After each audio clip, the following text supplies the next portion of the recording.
ಇನ್ನು ಸಿದ್ದರಾಮಯ್ಯನವರು ಸಿಎಂ ಆಗಿ ಮುಸ್ಲಿಮರಿಗೆ ಹಣ ಕೊಡೋದಕ್ಕೆ ನಮ್ಮ ಅಭ್ಯಂತರವಿಲ್ಲ. ಆದರೆ 10,000 ಕೋಟಿ ಕೊಡ್ತೀನಿ ಅಂತ ಮುಸ್ಲಿಮರ ಓಲೈಕೆ ಮಾಡ್ತಾ ಇರೋದು ಶೋಭೆ ತರೋದಿಲ್ಲ. ಸಿಎಂ ಸಿದ್ದರಾಮಯ್ಯ ವಿರುದ್ಧ ಮಾಜಿ ಸಿಎಂ ಬಿಎಸ್ ಯಡಿಯೂರಪ್ಪ ವಾಗ್ದಾಳಿ ನಡೆಸಿದ್ದಾರೆ.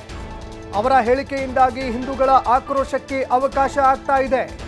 ಅವರ ಹೇಳಿಕೆ ಹಿಂದೂಗಳ ಆಕ್ರೋಶಕ್ಕೆ ಅವಕಾಶವನ್ನ ಮಾಡಿಕೊಡ್ತಾ ಇದೆ. ಈ ರೀತಿಯ ಮಾತುಗಳನ್ನ ಸಿಎಂ ಅವರಿಂದ ನಿರೀಕ್ಷೆ ಮಾಡಿರಲಿಲ್ಲ.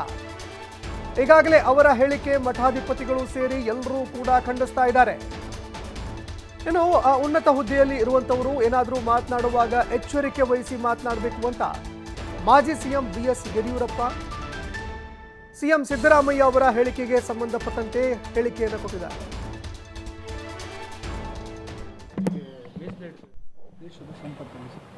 ಸಿದ್ದರಾಮಯ್ಯನವರು ಒಬ್ಬ ಮುಖ್ಯಮಂತ್ರಿಗಳಾಗಿ ಅಲ್ಪಸಂಖ್ಯಾತರಿಗೆ ಹಣ ಕೊಡೋದ್ರವಾಗ ನಮ್ಮದೇನು ಅಭ್ಯಂತರ ಇಲ್ಲ.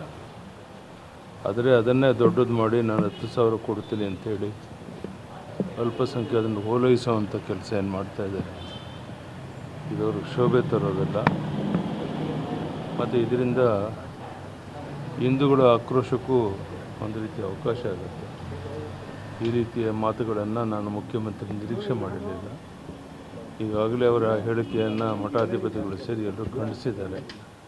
ಇನ್ನಾದರೂ ಮಾತನಾಡಬೇಕಾದ್ರೆ ಭಾಳ ಎಚ್ಚರಿಕೆಯಿಂದ ಮಾತಾಡೋದು ಒಳ್ಳೆಯದು ಅನ್ನುವಂಥ ಸಲಹೆಗಳನ್ನು ಕೂಡ ಕಾಣಿಸ್ತಾರೆ. ಸರ್, ಅಂದರೆ ಚುನಾವಣೆ ಗಿಮ್ಮಕ್ಕೆ ಸರ್, ಲೋಕಸಭೆ ಚುನಾವಣೆ ಬರ್ತಾ ಇದೆ, ಮುಂದೆ ಲೋಕಸಭೆ ಚುನಾವಣೆ ಬರ್ತಾ ಇದೆ, ಒಂದು ಚುನಾವಣೆ ಗಿಮ್ಮಕ್ಕೆ ಸರ್ ಇದೆಲ್ಲ ಚುನಾವಣೆಯಲ್ಲಿ 100ಕ್ಕೆ 100 BJP ಮೋದಿಯವರ ಹೆಸರಿನಲ್ಲಿ ನಾವು ಚುನಾವಣೆ ಗೆಲ್ತೇವೆ, ಅದರಲ್ಲೇನು ಅನುಮಾನ ಬೇಡ.